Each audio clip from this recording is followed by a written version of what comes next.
Please welcome Game Director Matt Fyror.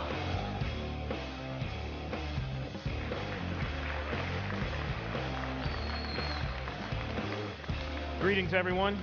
Thanks for coming. This is a huge honor to come here to have the Quakecon people invite us to come down and talk. We're always really happy to come to Dallas. It's a great show. I love walking around. People are awesome. It's really cool to see Quakecon and walk through the BYOC. Today we're going to be talking a little bit about our first DLC pack for Elder Scrolls Online, as well as what's coming up after that. Before I do that, I want to say we're streaming live on Twitch right now. So, hello world. But before I get started with what's coming up next, let me talk a little bit about what we've been up to the last year or so. Obviously, we launched last year, and then we went through about 6 updates of kind of huge additions to the game over the last 12 months or so. We added things like the justice system, where you could live a life of crime and profit by it, which I personally love. I didn't say that. We also kind of revamped our combat system to make it more interesting, more exciting, more weighty, and a whole bunch of other things. A champion system, which redid the way players work on into the veteran ranks. So we added a whole lot of stuff. In March, we relaunched as Elder Scrolls Online Tamriel Unlimited. We dropped the required subscription and went to subscription optional. It's been huge since then. It's been a crazy rocket ride. We launched on consoles 6 weeks ago. It's been just crazy, especially the numbers we got at console launch were absolutely nutty. It took us a couple of weeks to get our servers back together. We had to increase capacity, but we got through that. Things are much smoother now. Things are going on, so now we can look forward to what's coming up next. Before I get started in Imperial City itself, I'm going to talk a little bit about the way content works going forward from now on. So this is a named DLC pack, Elder Scrolls Online, Imperial City. Expect to see a named DLC pack of some kind quarterly. So we're going to, about every 12 weeks or so, you're going to see something named with a cool concept, content, new systems, things like that. The way this works is that if you're an ESO Plus member, you get all the DLC included as part of ESO Plus for as long as you're a subscriber. You can of course, purchase it a la carte in the Crown Store if you want to. Either way works fine. All DLC will be like this.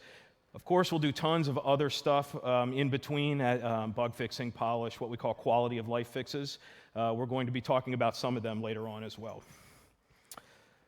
So what is Imperial City? Just want to go over some basics. I have some guys from the studio who are going to come out here and talk about some of these systems in depth. But basically, it's a DLC pack that broadens the PvP experience and adds a little more PvE. So it's the first time you get kind of close quarter PvP content with PvE mixed in, so it's story-based PvP. It's in the Imperial City, which is a hallmark of Elder Scrolls. We'll talk a little bit about that too. It's got 2 completely PvE standard 4-player dungeons for those that love dungeons with both veteran and regular mode. It's got a PvP public dungeon, so imagine a public dungeon from the game, and imagine other players in it that want to kill you, and that's basically what it is. And of course, tons of new gear and rewards. We're going to have many new item sets. We've done some cool things with abilities that you're going to get while adventuring through Imperial City. So it's always interesting in a game like this that's based on an IP that everyone knows and loves. When we introduce something like the Imperial City, everyone remembers where they saw it first, which is in Oblivion in Elder Scrolls 4. So this is the same Imperial City that was there. We're set about 700 years before Oblivion, but the Imperial City is far older than that. So it hasn't changed a whole lot in that time frame. We really took the hallmark look and feel of the city, the architecture, and we wanted to, our number one goal was you go into it, you feel like you've been there before, because I'm sure all of you have. So just a couple hundred years in the future. So you'll remember things like, this is all from Oblivion. There are different districts. This is the Arboretum district. We have each of these. There are 6 in the city. Each of them has their own story, and you'll play through it as well as PvPing. There's some critical differences, though, in our time frame. Molag Bal, the demon lord, the Daedric lord, who is so much a part of the main story. It has invaded the city, so there are Stalingrad-style street fights between the Imperials and the Daedra, and of course the three alliances. And we're going to talk a lot more about that in detail when some of the other guys come out. I want to talk a little bit about the way we approached going back to this hallmark Elder Scrolls city, where all of you spent so much time in Oblivion. This is kind of an artist worksheet that one of the concept artists would have worked from. You can see the screenshots from the original game, some sketches in the middle of how the architecture would work. We wanted to keep the exact same architecture, but we're a third and first-person game, so we need to scale things up a little bit so the camera didn't get hung up on things. From there, we went on to making some more finished concept pieces. You can see here some wall segments. You would see, lampposts spread around the city. Of course, the Imperial banner that still flies in our time as it was in Oblivion. For more recognizable, large points of interest, as we call them, POIs, this is the arena, which a lot of us spent a lot of time in Oblivion. The artist did a big orthogonal drawing, calling out different places like where it's been ruined as part of the street fighting, also where it's been, where players can go, where they can actually climb, where they can't, all that stuff. So much more detail for big pieces like that. And then we painted a whole bunch of mood pieces. For those of you that play and have played in Cyrodiil, you'll have seen this view because you're in Cyrodiil looking off over the Imperial city. You can see it looks familiar, but man, it's not a happy place in this time frame. The White Gold Tower is basically has a giant anchor over top of it. You can tell there's a lot of bad stuff going on, and that is the focus of the story in the expansion. Here's the Arboretum district. You can see it's very, very similar to what the screenshot we showed from Oblivion, except this time you can see Daedra are kind of patrolling the streets. They're burning books. That's a huge part of the storyline, which we'll go into of why they're burning all the books in the Imperial city. And you can see it, you recognize it immediately as the Arboretum. Here's the White Gold Tower in the distance with the giant anchor over top. This is the actual place of one of the dungeons, which is White Gold Tower Dungeon. So you'll get to go to it, and it'll tell you the story of why there's a giant anchor over the top of it and how to stop the plane meld from happening. For creatures, this is a Daedric Invasion DLC. I mean, there's no bones about it. So we wanted to make the new creatures for this really big and badass and evil.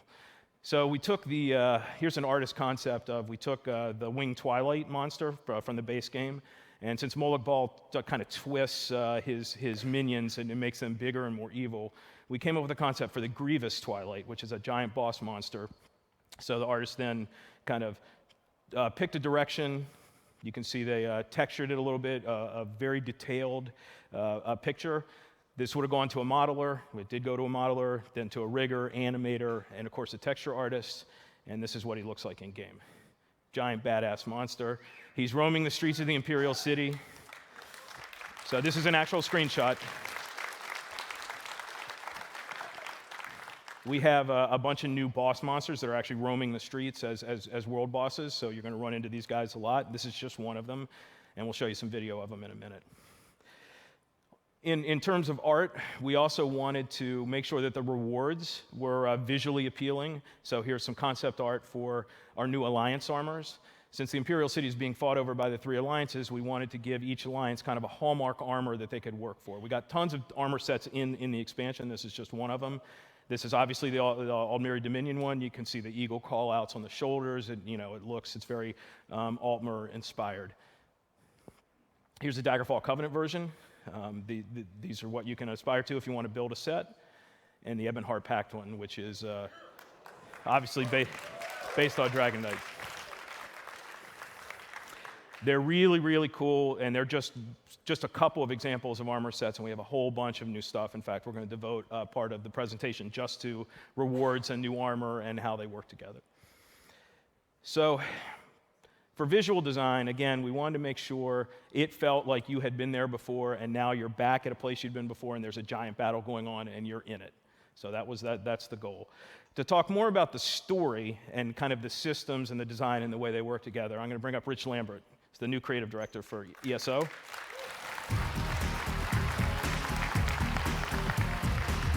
Thank you, sir. Thank you, Matt.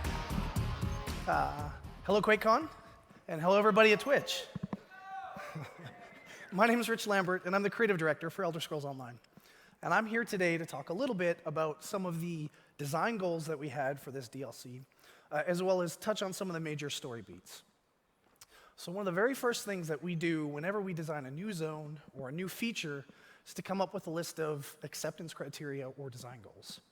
And these are really important because they allow everybody on the team to make sure they're all working from the same set of goals. They're working towards the same thing. And it's especially important over the course of development because that takes some time, and we want to make sure that we never stray away from the original intent. We had a ton of design goals for this DLC. And I'm not going to touch on every single one of those, but I am going to talk about what I consider to be the three most important ones. So first and foremost, we wanted to make sure that we expanded upon the PvP offering in Elder Scrolls Online. Cyrodiil is awesome, but it's a little bit more wide open.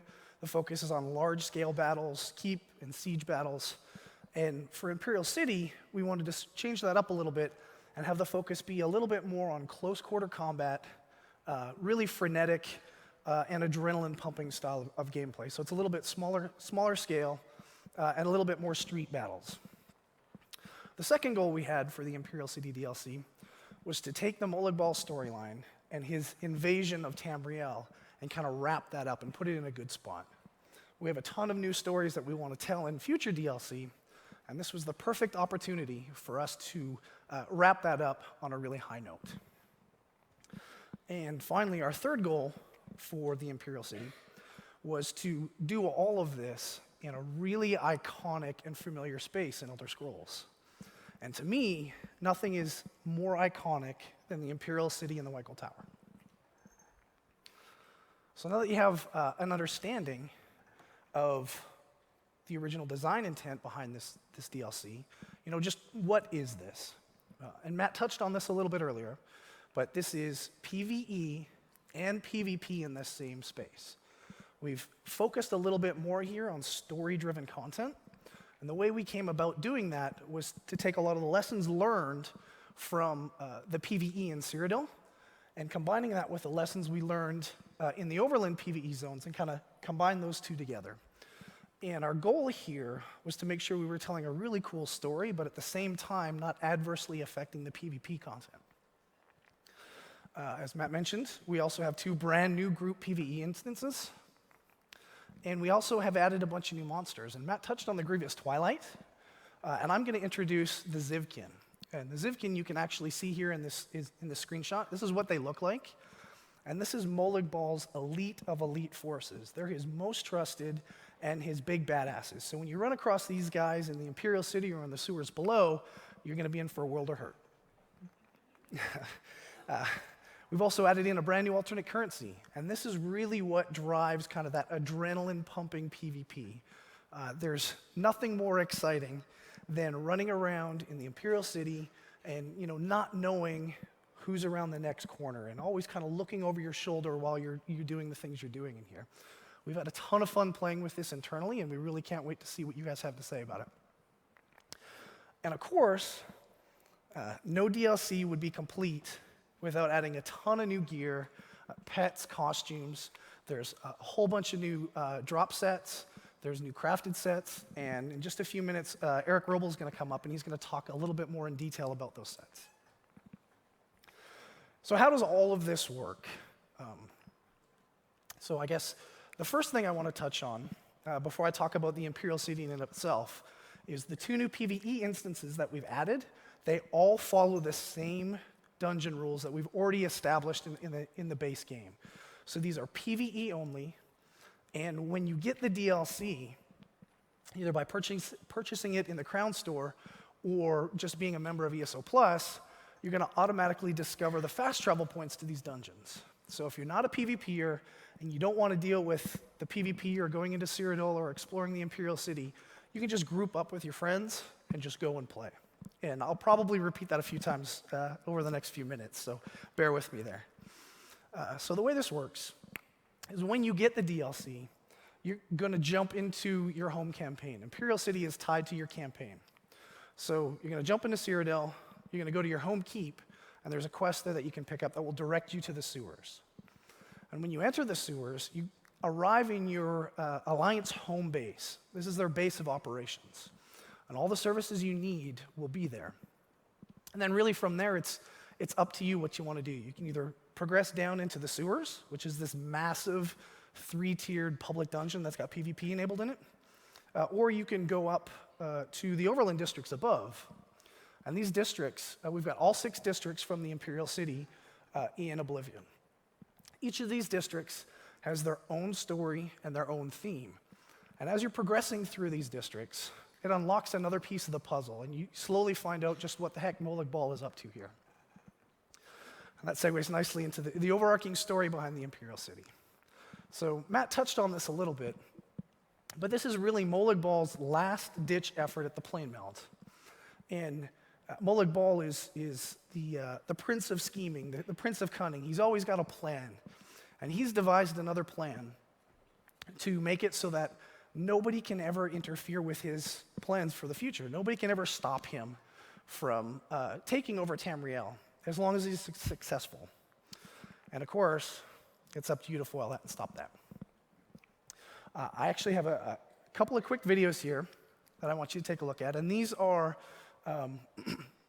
these show you some of the visuals that you can expect to see in both the sewer system and the districts above. So let's take a look.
So that's just a quick sneak peek at kind of what you can expect in the districts and the sewer system below. I'm going to shift gears a little bit. I'm going to talk about the 2 new PvE instances.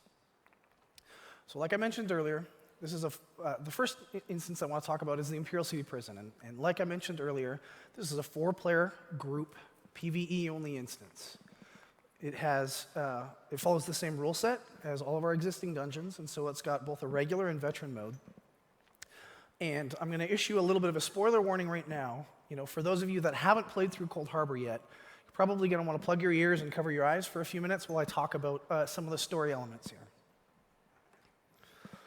So when you arrive in this instance, you're going to meet an old friend. Well, friend's probably not the right word. Maybe accomplice or somebody that you've already met before. And that's Lyrinth. For those of you that remember Lyrinth, she was a Daedra that you met in Cold Harbor. And she has this never-ending quest, it seems, to seek revenge and retribution against those that have wronged both her and her clan previously. So when you arrive in this instance with your group mates, she is begrudgingly going to allow you to progress through here and rescue any Imperial prisoners you find, as long as you agree to help her take out the Daedric warden at the very end. She's got a bit of an axe to grind with him. I'm going to show another video here really quick, and I don't want to spoil any of the encounters here, because the team really kind of went above and beyond. So it's really just going to focus in on a lot of the really cool visuals that you can expect to see. So let's take a look.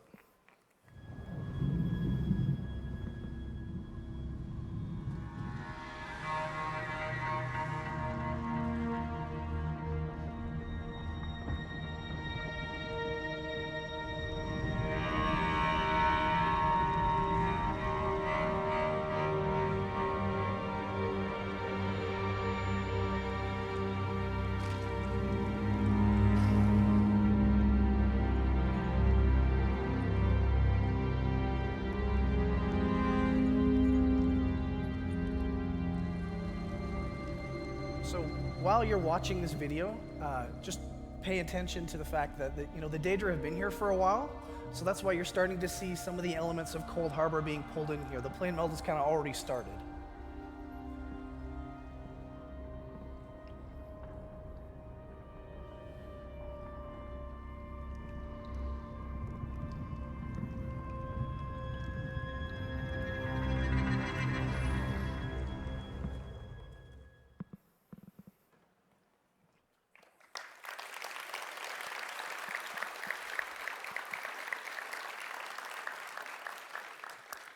The next instance I want to talk about is the White Gold Tower. And for me personally, this is the one that I'm the most excited about, I guess, if I had to pick one. And the reason being is the team, really kind of struggled early on with this dungeon. We gave them the make something cool in the White Gold Tower. And that's really tough because this is a super iconic space and you can't really do a ton because when you get into Oblivion, you see this thing there. And so the team really worked hard at, iterating on the story and the encounters here. And I think they came up with something that's really impressive, and it's a ton of fun to play. And at the risk of repeating myself here, this is a 4-player group instance.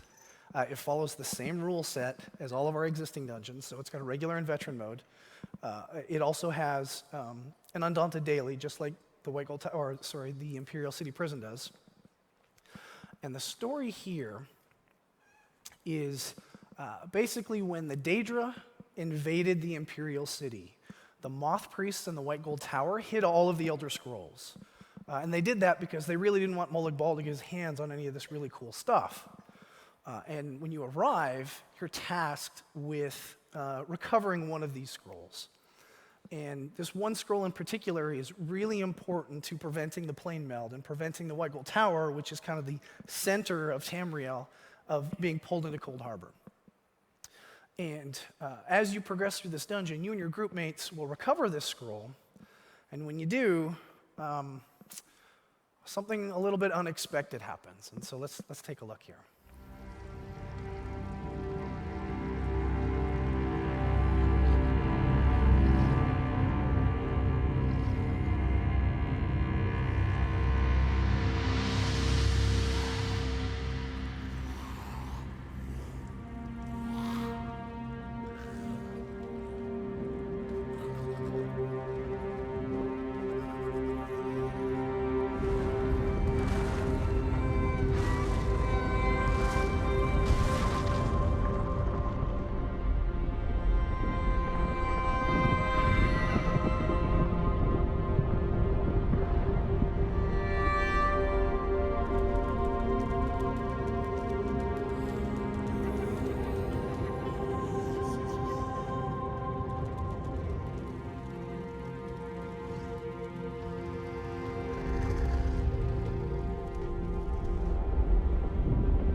So that's just a really quick sneak peek into some of the things you can expect to see in the Imperial City and in the sewers below, as well as the 2 brand new group instances we have.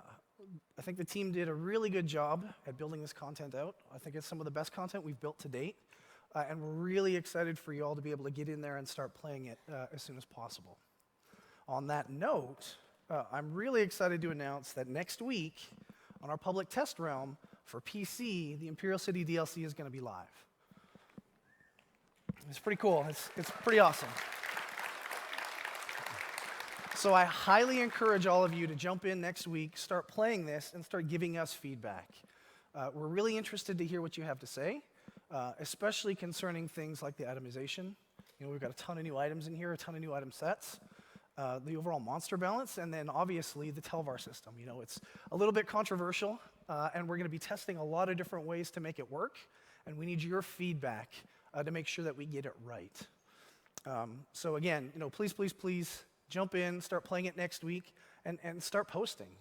I'm always lurking on the forums, and I really can't wait to hear what you have to say. Thanks, everybody. Up next is Mr. Brian Wheeler. Cat. Oh! I dropped it. I couldn't help it. All right. I dropped the clicker in case you didn't see that on Twitch. So, as Rich said, I'm the PvP lead, the crazy person who makes everybody try to figure out how to kill each other. Before I get started, though, I want to send a quick thank you to everybody back at the studio. Without the artists, programmers, developers, writers making Imperial City, we wouldn't be here today. So again, thank you, everybody back home in Baltimore. Give them a round of applause, yeah.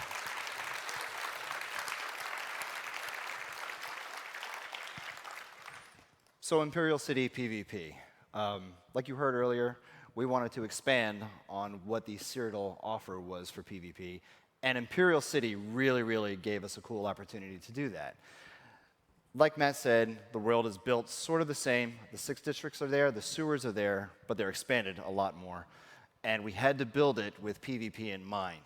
Here you kind of see a picture of a guy on top of a respawn point in one of the districts. That's a pretty important note because every district will have an alliance respawn point. It'll be elevated. You can respawn there, take a look at what's going on in front of you. You'll be able to choose to go out in front and engage some people, or people fighting enemies, or go out a back way. And every spawn point will be elevated and safe. You can fight other people, but again, this is a different style of PvP. It's not like Cyrodiil, where there's huge swaths of territory, keep battles, and sieges. This is a street brawl, and this is a lot of fun running around looking for people to kill in smaller groups, as well as just fighting people in general in a confined space. And speaking of a confined space, the sewers are also PvP flagged. This is just one of the maps of the sewers, which is a huge, huge interconnected PvP public dungeon. You can see it has varied terrain in there. It's not just one room with a hallway and one room with a hallway. There's actually elevation. And in these rooms, you don't know what's coming around that corner. In the picture here, we have monsters moving around up top, some guys in the bottom, but coming around that corner, you don't know if it's going to be a bunch of enemy players fighting you or if it's going to be a sweeper or other big bad boys coming to kill you. Now, access to Imperial City is going to be tested thoroughly on our public test server. First off, when we open it up, it's going to be open to all alliances to go into the Imperial City. There are 3 entrances located out in Cyrodiil. They're in public areas on the non-slaughterfish side of Lake Rumar, so you don't need to worry about swimming across that lake. But these doors are alliance agnostic, which means when you click on it, you would just end up in your safe location in the sewers. And in that safe location, there's a place to get some quests, do some crafting, and buy some cool gear with Telvar stones that Mr. Roble will talk about here in a little bit. And speaking of Telvar stones, this is the new currency that you're going to be able to get from Imperial City. And this is what is bringing back that sense of adrenaline, looking around your shoulder and hunting people down. But before we get to that, these drop from all PvE encounters. This means any monster you kill, any treasure chest you lockpick, finishing off daily quests out in the city, and also just running around and doing various events, you'll get Telvar stones out of the system. But if you kill an enemy player, you're going to get the stones that they're carrying. And this is huge. This is what's going to bring this fear, worry, and like, oh my God, what's going around the corner? And that is what we found in our playtesting is quite awesome. We will be testing whether you're going to get all of your stones lost or a percentage of it. Again, your feedback, like Rich mentioned, is going to be invaluable when we get to that point on our public test server. So this is hunting season. It's looking around for people to kill, trying to find them as you're going around corners, in districts, in the sewers, crouching around, sneaking. This is kind of the PvP that we have been wanting to bring to ESO. Like again, it is not the same as Cyrodiil. You will be moving around quietly, looking around. You may engage somebody while they're fighting a monster. You may engage somebody while they're fighting another enemy player. And again, that is really, really fun. What else is new? You kind of seen some sweepers. Matt talked about the Grievous Twilight. This big boy, he moves around in the arena district. We have 12 sweeper bosses entirely moving around through the districts. They're all unique. They all have crazy abilities that will fight against large masses of players or smaller groups. You will definitely need to bring buddies to take these guys on. In the sewers, we have some Zivkin battles. You kind of saw what they look like there, but we have some fine-tuned rooms where some of these bosses are, as well as sweepers that move through the sewers as well. And again, that adds to that excitement of going through the districts, being a little concerned about what may be happening around a corner or in a room. That excitement goes through the sewers too.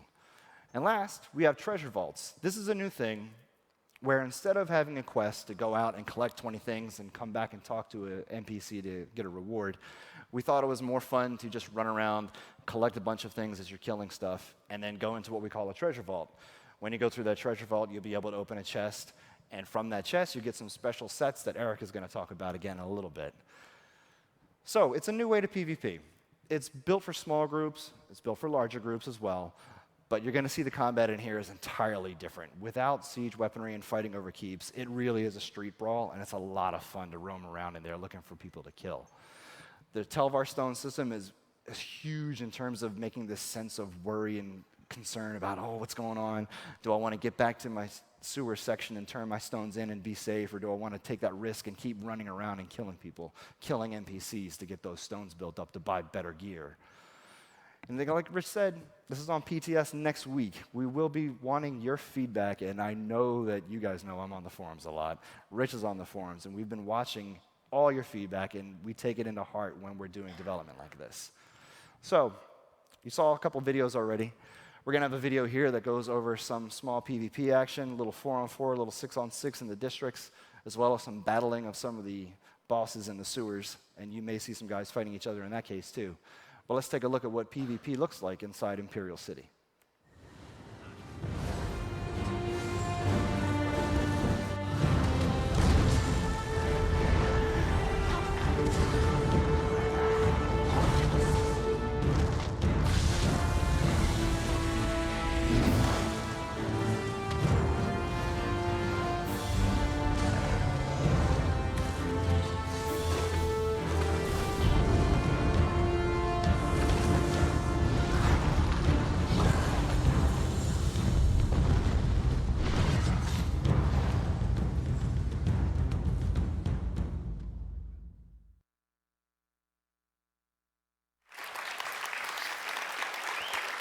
Thank you.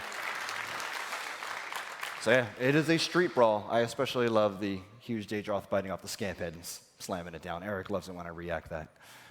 Speaking of Eric Roble, let's bring him out now. He's going to talk about some cool gear. And with that, here's Eric Roble, the man, the myth, the legend, Mr. Class Balance Item Man himself. You have the clicker. Here you go. It's real slow.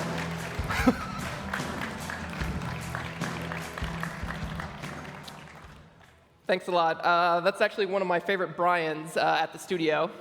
He does a lot of great work. It's good to be here in Texas. I decided to go for a little run at high noon out on the track. There were a couple people walking, a lot of people staring, and no one else running. So I have some advice. Don't do that at all. Okay, so I'd like to talk to you guys about all the rewards and cool stuff you guys are going to get from all the great content that they've been telling you about.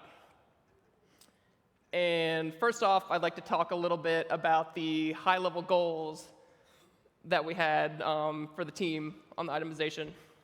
We wanted to have an equality or a parity between the different types of items that you could get from all the different types of content, both in their power level and in the amount of time it took to acquire them.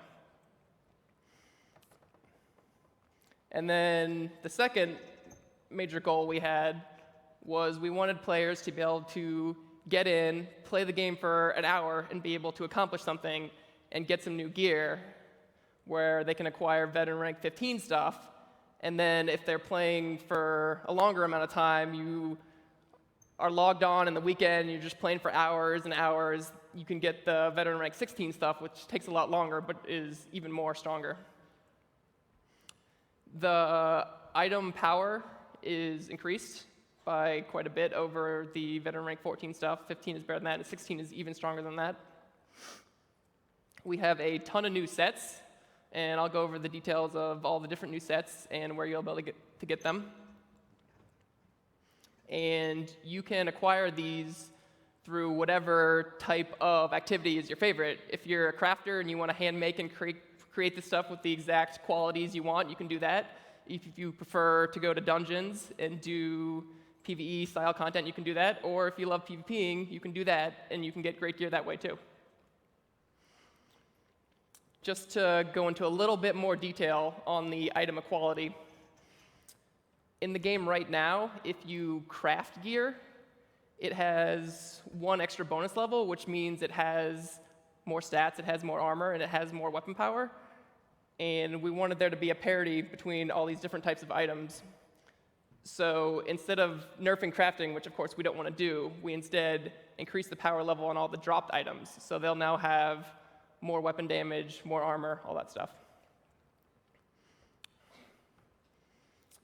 So for the new gear and the specific different locations you can get it, we've added 12 new sets through the dungeons. So there's 6 that you can get in White Gold Tower and 6 that you can get in Imperial City Prison. There are 2 new monster masks, one from each of these new dungeons. And that really cool currency that we've been talking about that gets traded back and forth when you're PvPing, there's 6 new sets you can buy with the Telvar stones. For crafting, you will of course be able to craft all of the previous sets at veteran rank 16 in addition to 3 new sets that we've added. And then lastly, we've updated a bunch of the PvP sets that we're dropping in Cyrodiil for the rewards for the worthy. You can get the more powerful veteran rank 16 versions. And in general, with the rewards for the worthy, we wanted to source the sets for AP from these bags instead of having people store up a ton of alliance points, and then as soon as the new expansion comes out, people just spend all those points and immediately buy all of the gear, and then they're more powerful than everyone else because they got the veteran 16 stuff immediately, and also they're already kind of bored because they already have the best gear in the game. So sourcing it through the rewards for the worthy meant that people will now be getting these sets as they're playing the game. And we didn't want people to have to comb through tons and tons of bags, because right now some people will complete a night of playing and then they have like 100 emails from the rewards for the worthy guy. So we reduced the number of bags, but they have a better chance to drop these set items, and they give you more gold and more items overall. So I want to define in a little bit more detail what exactly a set is when I'm talking about all of these. So all of these sets are include all 7 armor pieces. You will be getting, as previous with any sort of set, when you have 2 pieces, 3 pieces, 4 pieces, you're getting more and more bonuses and more stats for equipping them. And then the 5th is sort of the capstone piece where you get the really powerful, cool power, like being able to drop meteors or something like that. So you can sort of mix and match your sets with, you can wear 5 to 7, or wear different pants or different hats, whatever you want to do. You can mix your sets how you want to. The rest of your loadout, we came up with this new jewelry mini set. And this, we didn't want to have a lot of procs and effects and stuff going off all the time. So these are really easy to understand. They just give you more stats, and they're just nice little small sets that'll increase the power of your character that go up to veteran rank 16. And then, of course, we have the new Undaunted monster masks. There's one for each of the dungeon, as you can see featured here. And we also have all of the other monster masks. You can get veteran rank 16 versions of those from doing the dungeons again that will all be scaled up, or you can go for these new ones. The one on the left here is the Lord Warden monster mask, which is really good for a high health, beefy tank kind of character. And when you get hit with this, you have a chance of putting down an aura of magic protection, which reduces the damage that you and all your nearby allies take. The crafting sets, we wanted to do something similar to the way the sort of cadence of reward worked for people getting gear from PvP. So we didn't want people to store up a ton of ore, and then the expansion drops, and they craft all veteran rank 16 gear the first day, and then they're done with their items. They got all the best gear in the game. So what we've done is we've added new materials, new ore and stuff that you get from deconstructing the veteran rank 15 and 16 gear. There are a couple other ways you can get these new crafting materials in addition to deconstructing the VR 15 and 16 items. And these items will drop in the scaled up dungeons. They'll drop in the new dungeons. They'll drop in Imperial City. So as you're going through and collecting these Telvar stones, you can, and you're just like, crafting is your favorite thing, and you're all about crafting stuff, so you can get materials by spending the stones in addition to deconstruction things, so you can just craft those really quickly. Or if you're a diehard PvPer and you're just really awesome at PvPing and you got your full set of VR 16 gear and you have all the sets and stuff and you don't have anything to do with your Telvar stones, you can use the stones to purchase these crafting materials and then sell them to other players. So you can convert the Telvar stones to money if you have a whole lot of extra. Brian Wheeler was talking about when you're running through the Imperial cities, through the sewers specifically, you don't know what's going to be around the next corner, because it could be players, it could be monsters. We also have, in addition to risky, troubling things, we also have awesome events that are going to be randomly spawn up in this area. And treasure scamps are an example of one of them. And when you come across one of these guys, as soon as you engage him, he takes off and just runs through the sewers. And he'll be engaging monsters, he'll be engaging players, he doesn't care. He's just trying to get away. And if you kill him in time, you can get a handful of crafting materials or a handful of Telvar stones. But if you don't get him in time, he's going to jump in a portal and get on out of there. So in addition to all the new item sets, there's also a couple of new cosmetic things and other types of items that I like to call the new toys. I'm just going to talk about a couple of them here. The Soul Shriven skin is really interesting because unlike a costume, which completely changes the visuals of the character, like the Jester where you're wearing the Jester hat, this just changes your skin and not the gear that you're wearing at all. So it's sort of similar to Vampire, how you have a different look on your face when you have it equipped. So it sort of allows you to create a cool, new, different visual on your character. The Portal Stone is an item that you can buy with Telvar stones.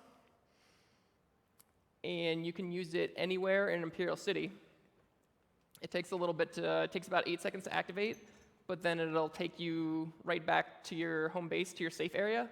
So it's really great to use if you've gone far from your base and you're like me, you're kind of lazy, you don't want to walk all the way back, you can just hit that and go back to base.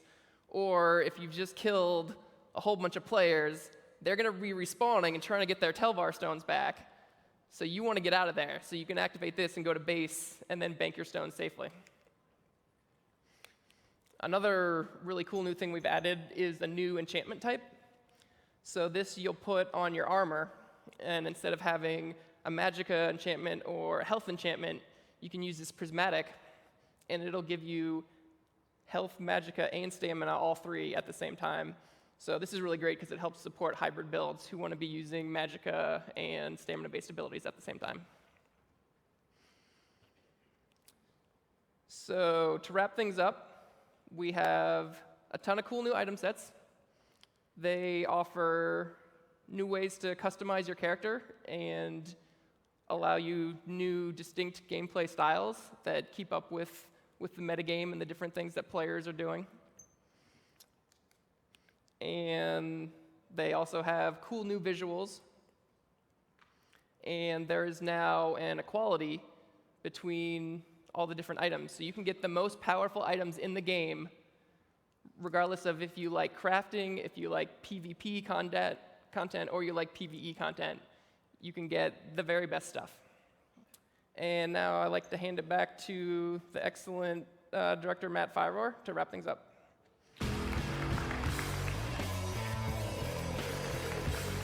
Thanks, Eric. So you can see a game as big as Elder Scrolls Online, we need to make sure that there are rewards for all the different types of gameplay, and that's basically what they were going over. It's, some players play in just like to craft and quests, and some players like to PvP, and we need to make sure there are great rewards for everyone. The Imperial City will be on PTS next week, as we just said. It's going to be on PC on August 31st, and on consoles in mid-September. So it'll be obviously included as part of your ESO Plus subscription, and you can purchase it a la carte in the Crown Store for 2,500 crowns. I said in the beginning that we were going to talk about the Imperial City and beyond, and now is the beyond part, because obviously Imperial City is just the first DLC pack. We have plans for many more.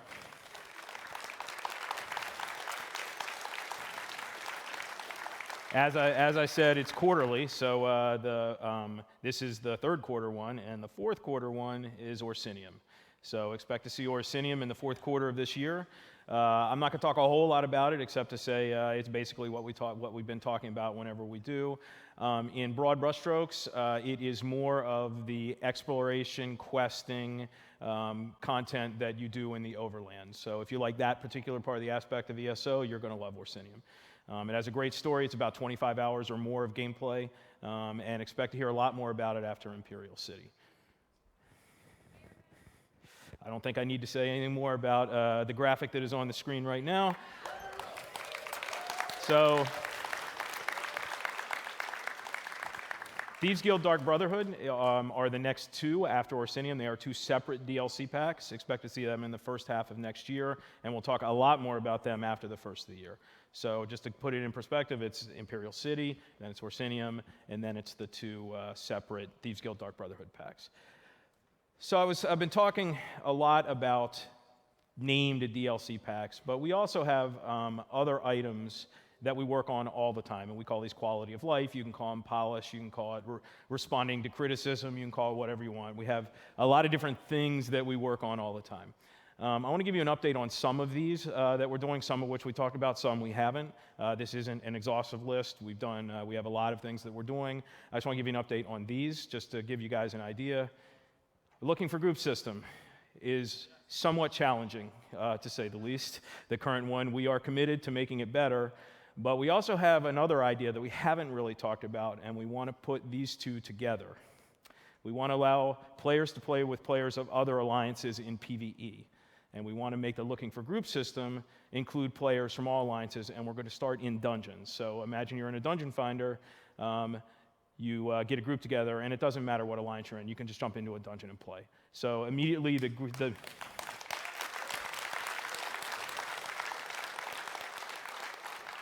So to put it in really complex math terms, right now the looking for group system is 1/3 of the available player base because it only looks at your alliance. It's going to look at the other alliances very soon. We're not going to stop there. We're going to take it much wider, but we're going to start with just dungeons, and we're going to do that, and then we're going to go from there. So that's just two of the things we're doing. We're going to add subtitles for anyone who is in here who doesn't have it turned on in your chat window on PC or on console. Sometimes NPCs say stuff that's really important, and if your dog's barking at the same time, you sometimes miss it, especially in the tutorial, some of the main quest chapters. So we are going to add native subtitle support so you actually can read what's going on and not just take the audio cues. We are going to add controller support to PC. So,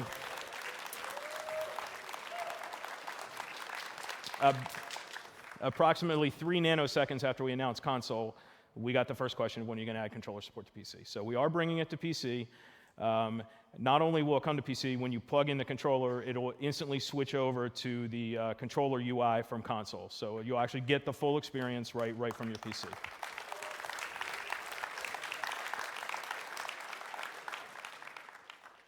Now, we're going to tag this beta because it's a really complex system to have 2 UIs switching back and forth the way it works. And we do this at the office. This is how we develop the game.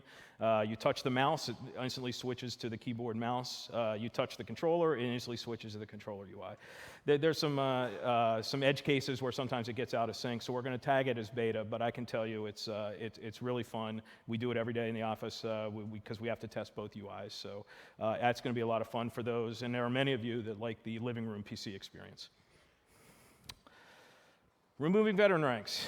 This is a topic that is, of course, very, for those that have been playing the game for more than a year, and there are many of you. We've been talking about this for a while. We wanted to remove the veteran ranks back when we did the champion system, but there's a simple reason why it's not quite so easy. But we are still committed to removing the veteran ranks. The veteran ranks are part of the leveling system. It touches every part of the game. It touches itemization, abilities, combat. We can't make these changes lightly. We have to make sure that we do it right. We are still going to do it. We are going to do it, and we are going to replace it with just the champion system. So when you get to veteran rank, you can just apply your champion points, and that's the way leveling works. It's going to be really cool. It's going to take a while. Expect to see it after Orsinium. So, because Orsinium's coming up so quickly after Imperial City, we don't want to rush it. We want to make sure that it's all there. So expect that after Orsinium. But we are going to do it. And there's tons more. This list could go on. We're constantly trying to find ways to make the game better. We're trying to find. We take feedback all the time. We read the forums, as Rich has told you. We take feedback and then we do what we can to make the game better constantly. So it's not just DLC that's named that you have to buy. This stuff is going to roll into the game, no charge when it's ready, and we'll talk a lot more about it as these things come up. So just to give you guys an idea, this is kind of the quality of life stuff that we're working on. So that's the presentation. Thanks everyone, seriously. It's been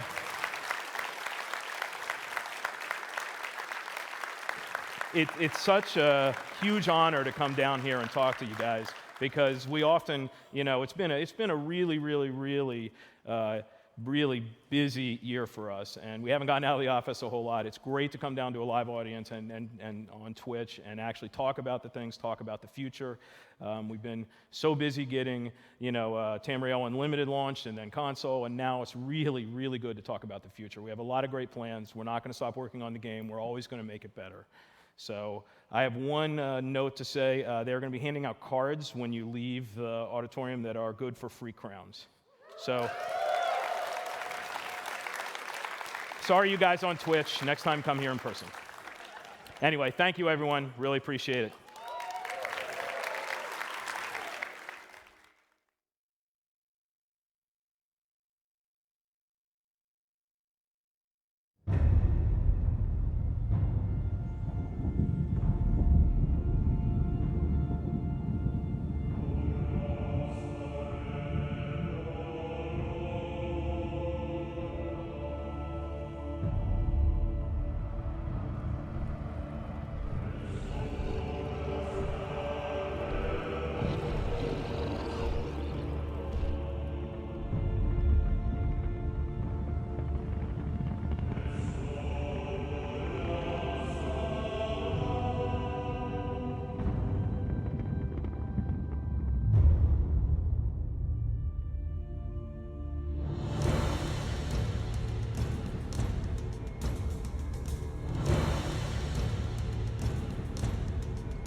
past, present, future.